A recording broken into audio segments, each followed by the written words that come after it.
오늘은 높은 듯 정신 6번째 교인들을 세상의 왕 같은 제사장으로 키우는 교회, 이 내용을 살펴보려고 합니다.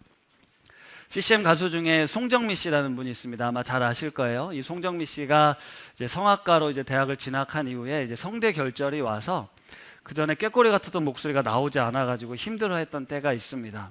그런데 그 시절 자기의 어떤 그 인간적인 노력이 아니라 내가 영혼으로 하나님을 찬양하는 그런 걸 이제 배우는 계기가 됐다라는 이야기를 하세요.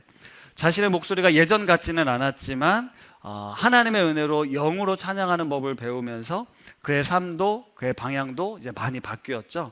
그때 송정미 씨가 작사 작곡한 곡이 있는데 제가 오늘 한번 불러드려 보겠습니다. 설교를 잘한다고 그래서 계속 부담을 가져가지고 이게 때로는 너의 앞에, 제가 오늘 감기가 별로 목 상태가 안 좋아서 여기까지만 하겠는데, 네. 찬양 제목 아시죠?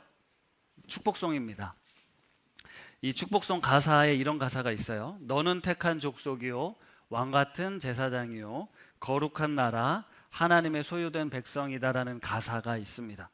설교 모임을 하면서 이 당신은 왕같은 제사장입니다 라는 이 말이 저에겐 계속 축복의 말이다라고 이제 각인이 되어 있는 거예요. 왜 그랬을까 생각해 보니까 이 축복송 때문에 그렇더라고요. 하도 많이 듣고 부르고 해서 왕같은 제사장, 내가 그런 사람이지 라는 어떤 그런 이제 축복의 의미가 있구나라고 생각이 됐습니다. 그래서 다시 한번 우리 옆에 분들을 축복하겠습니다. 당신은 세상의 왕같은 제사장입니다. 해보겠습니다. 네, 어떠세요? 이 이야기를 들으면 내가 세상의 왕같은 제사장이지? 너무 감격스러우십니까? 아니, 너무 좋지 않으세요? 내가 세상의 왕같은 제사장이라니. 근데 이 말은 사실 마냥 좋아할 말은 아니잖아요. 이 설교 모임을 하는데 왕같은 제사장이라는 게 왜 축복의 말이지? 이거 되게 부담스러운 말 아닌가? 라는 생각이 들었어요. 그러니까 이 축복성 때문에 이게 그냥 축복하는 말이라고 생각했지만 이 말의 이 뜻의 의미는 더 깊지 않을까 싶었습니다. 물론 이 베드로전서 2장 9절의 말씀은 하나님께서 우리를 어떤 존재로 지금 보고 계시는지, 그러니까 구원론적인 관점에서 너는 택한 족속이다, 왕같은 제사장이다, 거룩한 나라, 나의 소유다, 그런 백성이다라는 우리의 정체성, 우리가 그런 존재구나라는 은혜를 누릴 수 있는 말씀이 맞아요. 정체성이 확인하는 말씀이 맞습니다. 그리고 하나님이 우리를 이렇게 생각하신다는 건 더할 나위 없는 축복이 맞습니다. 그런데 오늘 여러분들께 드리고 싶은 말씀은 이 본문은 그래 우리는 그렇게 특별한 존재야 라는 것을 강조하기 위한 본문이 아니라 우리의 사명, 우리의 책임, 우리의 의무가 있다라는 것에 대한 말씀이라는 거예요. 우리를 왜 하나님께서 이렇게 부르셨는가 하는 그 부르심에 대한 말씀이라는 거예요. 내가 왕같은 제사장이구나, 나는 너와 달라, 나는 특별한 존재야 라는 어떤 우월감, 자랑하라고 주신 말씀이 아니라 나에게 이런 거룩한 사명이 주어져 있는 거구나 라는 그 부르심의 말씀이라는 거예요. 그래서 오늘 높은 듯 정신의 6번째는요, 교인들을 세상의 왕 같은 제사장으로 키우는 교회였습니다. 종교개혁자들이 외쳤던 3가지 교리가 있어요. 오직 성경, 오직 믿음, 오직 은혜, 솔라, 스크립처 이러면서 솔라 어쩌고 하는 얘기 들어보셨죠? 이게 이제 3대 교리였는데 거기에 오직 그리스도, 오직 하나님께 영광, 이렇게 5가지로 이야기하기도 합니다. 이게 종교개혁자들이 주장했던 내용인데 그들이 주장했던 매우 중요한 원리가 하나 더 있어요. 그것은 바로 만인 제사장론입니다. 모든 신자가 그리스도를 통해, 예수님을 통해 하나님께 나아갈 수 있는 길이 열렸다. 그전에는 가톨릭에서는 오직 사제들만, 주교와 교황을 통해서만 하나님께 나아갈 수 있었어요. 예배란 오직 사제가 있을 때만 가능했지 성도들끼리 모여서 예배를 한다, 그건 말도 안 되는 이야기였습니다. 하나님의 말씀을 들을 수 있는 것도 사제들을 통해서 일반 사람들은 알지 못하는 라틴어로 된 말씀을 들을 때에만 그것이 하나님의 말씀으로 들렸다라는 거죠. 하지만 종교개혁을 통해서 마틴 루터가 독일어로 이 성경을 번역하고 인쇄술의 발달로 사방에 퍼지면서 일반 사람들도 성경을 직접 구입해서 읽고 해석할 수 있는 길이 열렸어요. 이것은 종교계에 엄청난 변화를 가져왔습니다. 이 만인 제사장론이 가져온 중요한 변화는요, 성직과 세속직을 구분하지 않는 거였어요. 성도들의 삶도 거룩한 부르심의 자리라는 것을 알게 되었습니다. 그런데 아시다시피 오직 성경, 오직 은혜, 오직 믿음만을 강조해왔던 우리 한국 교회는요, 사실 종교개혁이 수백 년이 지났음에도 불구하고 그 만인 제사장론이 제대로 구현되지 않은 채 여전히 목사와 성도로 이렇게 구분이 되어 있습니다. 교회 안에 위계 질서가 그대로 존재하는 것이죠. 당시에 가톨릭이 가졌던 철저한 피라미드 구조가 우리 교회 안에도 여전히 존재하고 있다는 겁니다. 교회와 세상은 다르다, 이렇게 이분법적으로 나누고요, 목회자와 성도도 이렇게 다르다라는, 구별이 있다라는 그런 사고가 여전히 존재하고 있다는 거예요. 그런데 여러분, 목회자도 성직이지만 여러분들의 부르심의 자리, 여러분들의 직업, 여러분들이 하시는 일도 하나님께서 맡기신 거룩한 성직이에요. 내가 하는 일은 세속적이고 거룩하지 못한 것이 아닙니다. 그렇게 생각한다면 그 사고가 바뀌어야 돼요. 몇 년 전에 제가 특별한 예배를 드린 적이 있습니다. 우리 여기 뒤에 우리 이금산 집사님 계시는데 폐업 감사 예배를 드렸어요. 35년 정도인가 이 미용 기술을 배우셔가지고 3남매를 키우시고 이제 나이도 들고 무릎도 아프고 더 이상 일을 할 수가 없어서, 건강하다면 더 했겠지만 이제는 이제 힘에 부친다 해서 그 이발소를 폐업하는 그 예배를 가서 드렸는데요, 3남매와 그 자녀손들이 함께 모여서 예배드리고 같이 사진을 한 장 박았습니다. 이게 너무너무 감격스러운 거예요. 35년간 어려운 시절 이 미용 기술로 세 남매를 그리고 자녀손들까지 키워낸 것은 정말 거룩한 일이 아니겠습니까? 그렇지 않습니까? 그렇게 살아오신 삶은 정말 하나님께서 맡겨주신 거룩한 사명을 감당한 삶이라고 할 수 있다는 거죠. 혹시나 내가 하는 이런 일들이 세속적이다 라고 생각해서 그냥 세상 사람들과 똑같이 남들 하는 것처럼 돈 위해서 아니면 자기 이익을 위해서 하신다면 그것은 우리를 부르신, 우리에게 그 일을 맡기신 하나님의 뜻을 제대로 이해하지 못한 결과예요. 나에게 맡겨주신 그 일을 때로는 어려워도 버거워도 내가 그 일을 통해서, 그 직업을 통해서 나의 삶을, 우리 가족의 삶을 이끌어 왔다면 그것은 거룩한 부름의 자리가 맞다라는 거죠. 그렇기에 세상 사람들과 똑같이 아니라 하나님의 사람답게 그 자리를, 그 역할을 감당해내야 되는 것, 그것이 바로 우리의 사명이라는 겁니다. 김동욱 목사님께서 예전에 이런 이야기를 하셨어요. 오해하지 말고 들으세요. 장로님들, 특히 장로님들, 장로직은 소명이 아닙니다. 장로직은 소명이 아니다. 그 말씀의 의미는 소명이란 이 직업에 붙이는 것이지, 붙이는 것이라고 설명을 하시면 이렇게 얘기를 해요. 장로의 직이 아무리 중요해도 장로님들의 진짜 직업보다 더 중요하게 여겨서는 안 된다라는 이야기를 이제 목사님이 하신 거예요. 때로는 이제 장로로 직분을 받으면 당신은 거룩한 직분을 받았으니 당신의 생계보다 이 일에 더 우선해야 됩니다 라고 가르쳤고 그것이 마땅하다라고 생각했겠지만, 장로의 직은 결국 봉사직입니다. 결국 내가 감당해야 될 역할은 내가 세상 속에서, 내가 가정 속에서 해야 될 역할을 감당하는 것이다 라는 말씀이에요. 여러분들도 자주 들으셨겠지만 가슴 아픈 이야기지만 우리 그리스도인들이 세상 속에서 욕먹는 일이 얼마나 많습니까? 우리 부장님, 우리 사장님 장로라고 그러던데, 야, 어떻게 예수 믿는 사람이 저렇게 이기적일 수 있지? 아니, 예수 믿는 사람이 어떻게 이렇게 갑질을 할 수가 있지? 교회에서 그런 거 가르치나? 네, 이렇게 손가락질 당하고 비난당하는 거 많잖아요. 여러분, 여러분의 지금 내일 가서 여러분의 직장 동료들에게 우리 교회 같이 갈래? 라고 했을 때 부장님, 선생님 다니시는 교회 저 가보고 싶어요 라고 오실 분 있을까요? 여러분들의 일상생활에서, 직장생활에서 여러분 곁에 계신 분들이 여러분이 다니는 교회, 내가 예수 믿는 사람이다, 우리 같이 교회 가자라고 했을 때 여러분들의 삶을 보고 여러분들을 통해서 같이 이 교회, 다른 교회 말고 이 교회 오실 만한 분들이 얼마나 있을까요?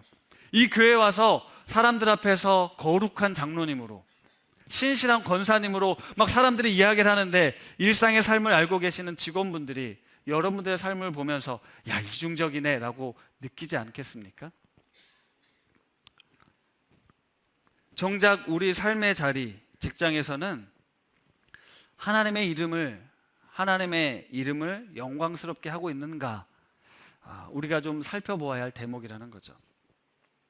얼마 전 하나씩 사연이기도 했지만 가족 안에 예수 믿는 사람이 며느리가 들어왔는데 종교적인 이유로 그 가정에, 믿지 않는 가정의 문화를 박해하고 마귀적인 것이라고 얘기를 하고 가족 간의 불화와 미움을 조장하는 이야기, 그 모습을 보며 너무 힘들고 괴로웠다라는 말씀을 하시는 사연이 있었습니다.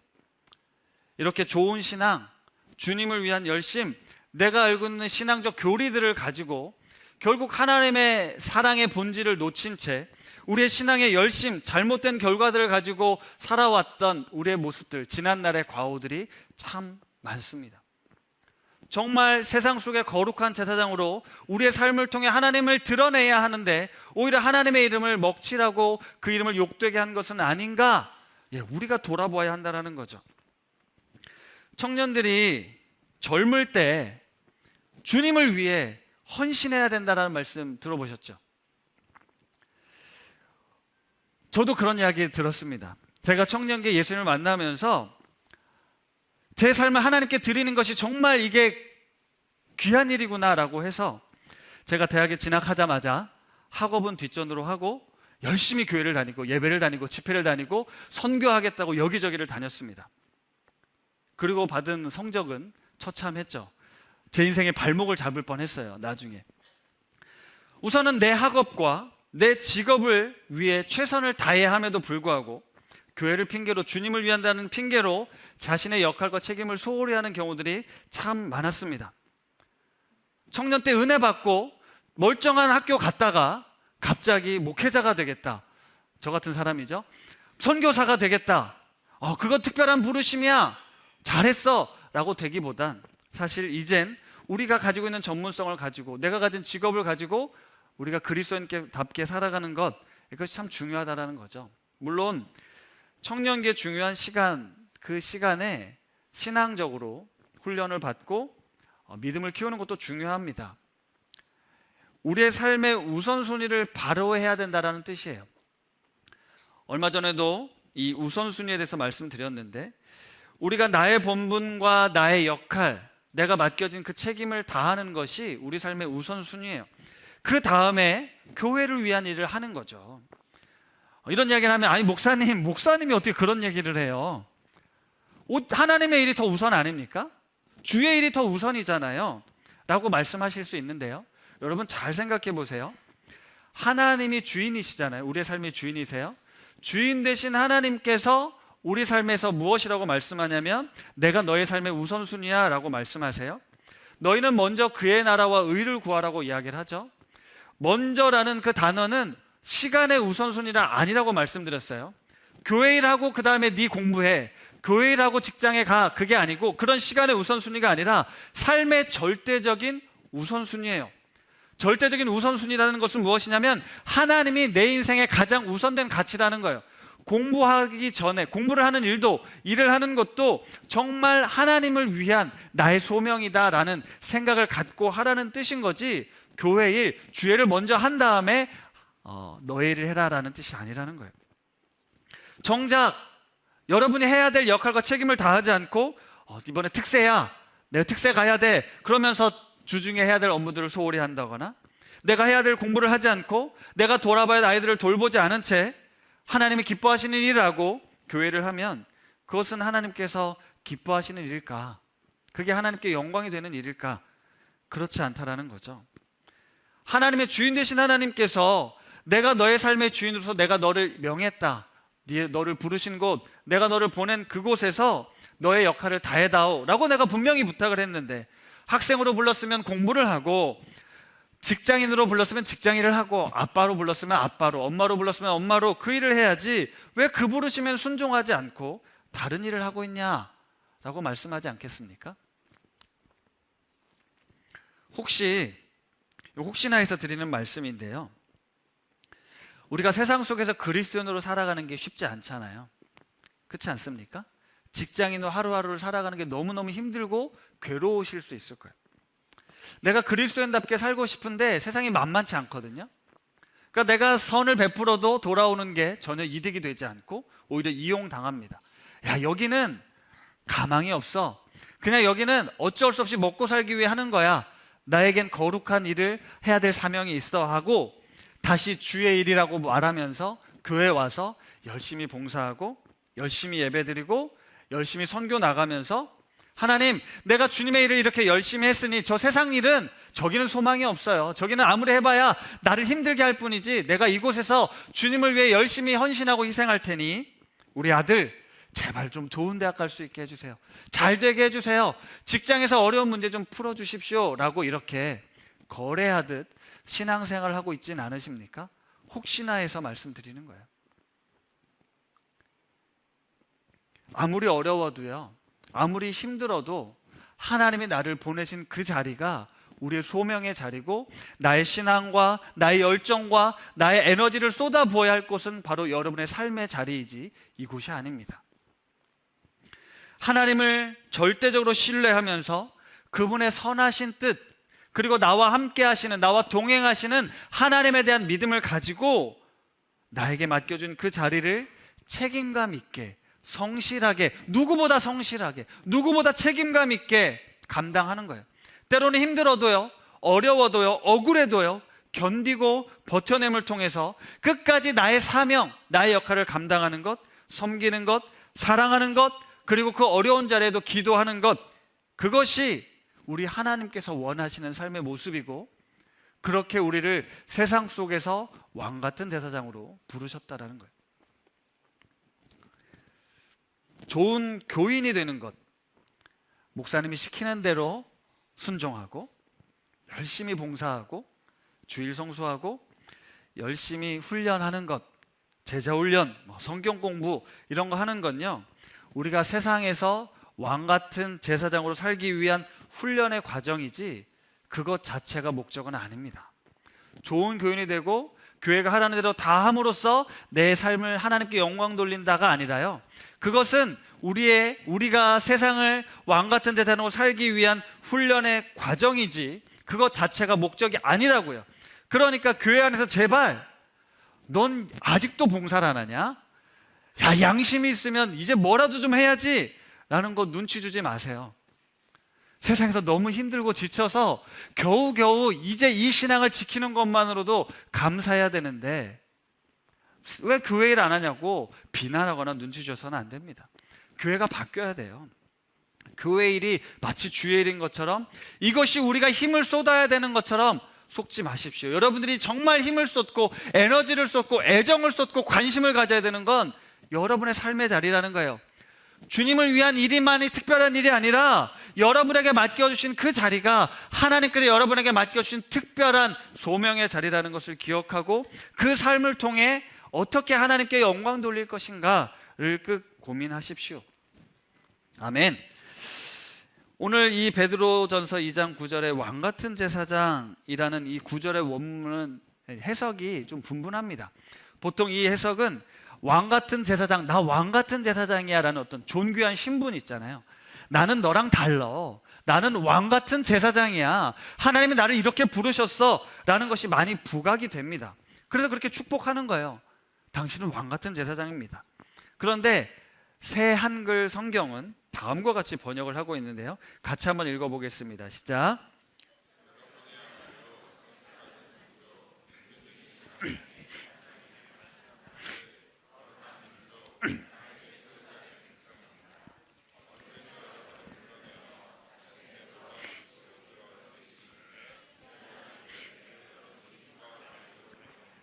아멘. 여기에 보면 임금이신 하나님의 제사장 일을 맡은 사람들이라는 거예요. 왕 같은, 그러니까 나 왕 같은 존재가 아니라 왕이신 하나님의 제사장 일을 맡은 사람들이라는 거예요. 우리가. 그러니까 신분이 아니라 역할에 조금 더 방점이 있다라는 거거든요.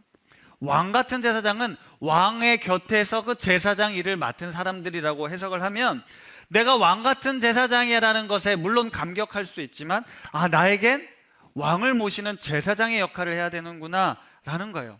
그런 사명이 있구나 라고 이야기를 하는 거거든요. 여러분, 그 사명이 무엇이냐면 바로 뒤에 나온 구절이었어요. 개역 한글 성경으로 제가 읽어보면, 너희를 어두운 데서 불러내어 그의 기이한 빛에 들어가게 하신 이의 아름다운 덕을 선포하게 하려 하십니다. 이게 우리의 사명이라는 거예요. 왕 같은 제사장인 우리의 사명. 새한글 성경은 이렇게 번역했습니다. 같이 읽어볼까요? 어둠에서 여러분을 불러내어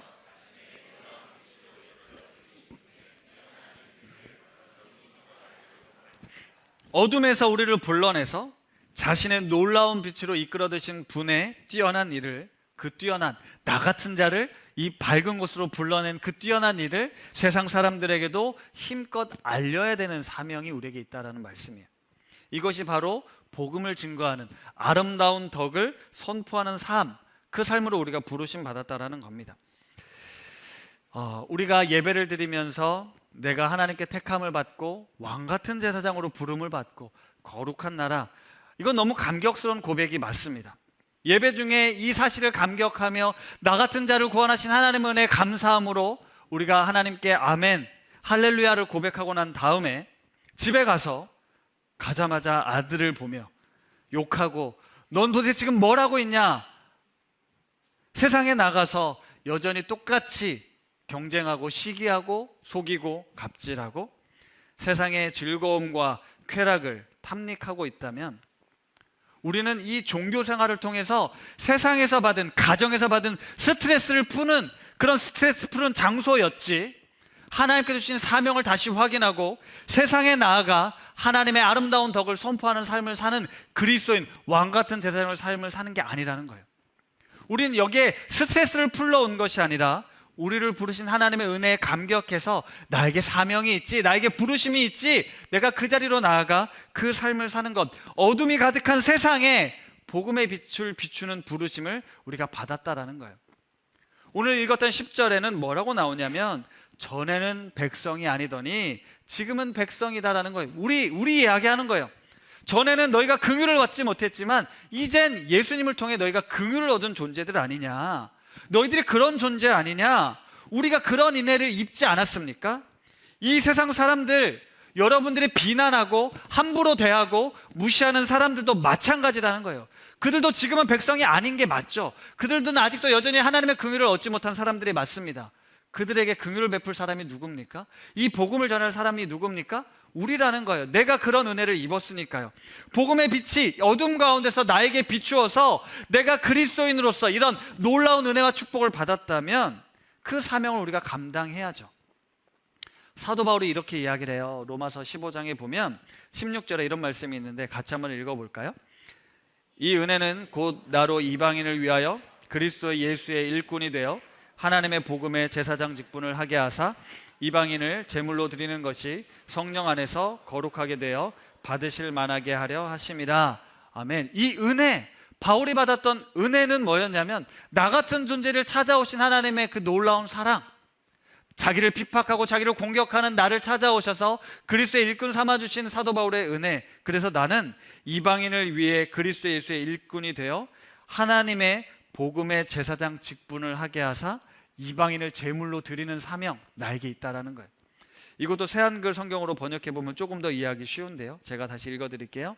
나의 직무는 다른 민족들을 위해서 그리스도 예수님을 모시는 사람이 되어 하나님의 복음을 전하는 제사장 일을 하는 것입니다.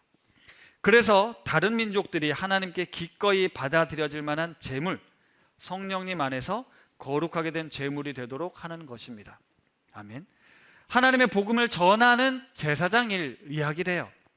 이방인들, 다른 민족, 우리가 멸시하고 함부로 했던 그들이 하나님 앞에 거룩한 제물로 변화될 수 있도록 복음을 전하는 사명이 우리에게 있고, 왕 같은 제사장이라는 것이 바로 이 하나님의 아름다운 덕을 선포하는 삶이라고 이야기를 하는 것입니다. 사랑하는 성도 여러분, 예전에 우리 교회 안용성 교수님이 오셔서 이제 말씀 사경회를 하면서 십자가 속죄의 복음과 하나님 나라의 복음 두 가지를 설명해 주신 적이 있습니다. 우리 교회의 비전은 십자가 속죄의 복음의 은혜에 머무르지 않고 나 같은 자를 하나님의 왕 같은 제사장으로 삼아주셨구나, 감사합니다, 여기서 머무르지 않고 하나님 나라의 복음을 살아내는 것에 있습니다. 하나님 나라의 복음을 살아가는 건 하나님의 주인 되심을 인정하고 결국 세상 속에서 그리스도인의 사명을 감당하는 것, 그것이 바로 하나님 나라의 복음의 삶이 강조하는 메시지예요. 십자가 속죄의 복음은 예수 그리스도의 죽음을 통해 나 같은 자가 구원을 얻었다라는 것이었습니다. 우리는 늘 여기에 그 감격함에 우리 모여서 같이 예배드리면서 감사하며 눈물 흘리는 건 나 같은 자를 구원하신 하나님의 은혜, 나의 모든 죄가 죄사함을 받았어, 나는 이제 자유야, 나는 이제 천국 갈 수 있어, 여기에만 머물렀지, 하나님 나라의 복음은 이제 세상 속에 나가서 하나님의 주권과 통치를 회복하는 그 일에 내가 너희를 불렀다라는 걸 덜 강조했다라는 거죠.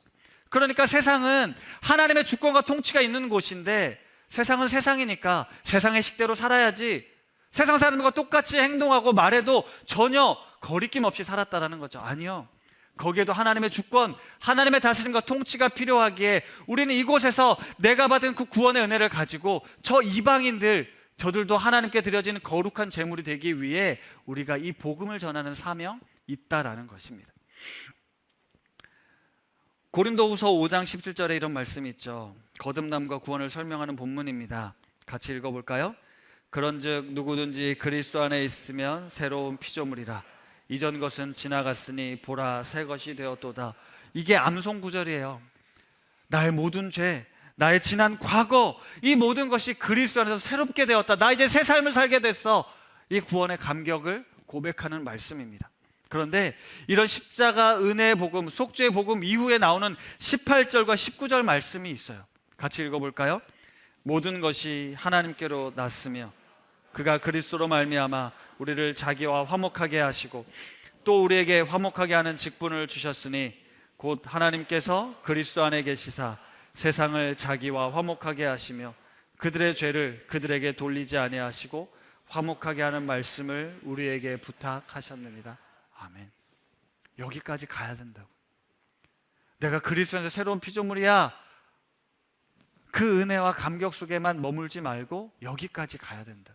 화목케 하는 직분, 하나님과 인간 사이에 깨어진 그 고통 속에 살아가는 이들을 화목하게 하는, 회복시키는 그 사명이 우리에게 있다라는 것, 그것이 바로 하나님 나라의 복음을 사는 삶이고 그것이 세상에서 왕같은 제사장으로 사는 성도들의 모습입니다. 말씀을 마무리하겠습니다. 성도 여러분, 우리는 대단한 존재예요. 내 힘으로, 내 능력으로서가 대단한 것이 아니라 하나님의 크신 긍휼과 사랑으로 우리는 죄사함을 받고 너는 택한 족속이다, 왕같은 제사장이다. 우리는 하나님의 은혜로 자유를 누립니다. 우리는 하나님의 그 크신 은혜로 이제 지옥에 가지 않고 하나님 나라 영원한 천국을 얻게 되었어요. 우리에게 이런 특별한 은혜가 있었습니다. 그동안 오직 믿음은 이걸 강조해 왔어요. 너는 특별한 존재야. 우리는 특별한 존재야. 세상과는 달라. 썩어빠진 죄악에 물든 이들과는 우리는 너무나도 달라. 이스라엘에 가졌던 특별한 선민의식이 그랬던 거예요. 우린 너희와 달라. 너희들 죄 많은 인간들과 달라. 우리는 세상과 달라. 우리는 왕같은 제사장이야. 거룩한 나라야. 이런 특별한 우월의식 속에 갇혀 있으면요, 이런 신념 속에 갇혀 있으면요, 우리는 세상과 구별합니다. 이분법적 사고를 가지고 살게 돼요.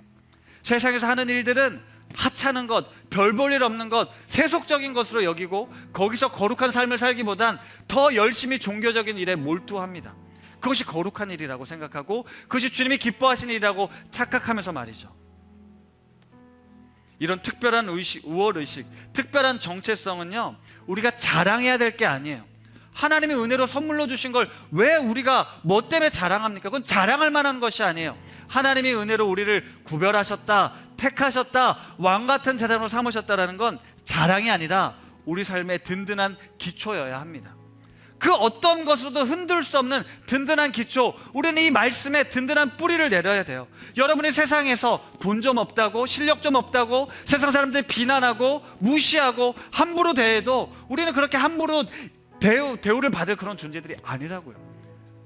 우리를 그리스도인이라고 우리끼리 구원받았다고 자랑하는 것이 아니라 우리 같은 자들을 구원하신 하나님의 은혜, 그 은혜에 기반하여서 우리는 이 세상을 살아가야 됩니다. 그 기초 위에 우리의 사명을 감당해야 돼요. 세상 속에서 힘든 일이 있을 때, 괴로운 일이 있을 때, 슬픈 일이 있을 때, 이해할 수 없는 사건이 터지고 비난을 당하고 공격을 당할 때도 우리를 향한 이 하나님의 부르심 잊지 마십시오. 우리의 부르심을 잊지 마십시오. 여러분은 아름다운 덕을 선포하기 위해 하나님께서 특별하게 구별하여 세우신 자들입니다. 이 아름다운 덕은 십자가의 사랑입니다.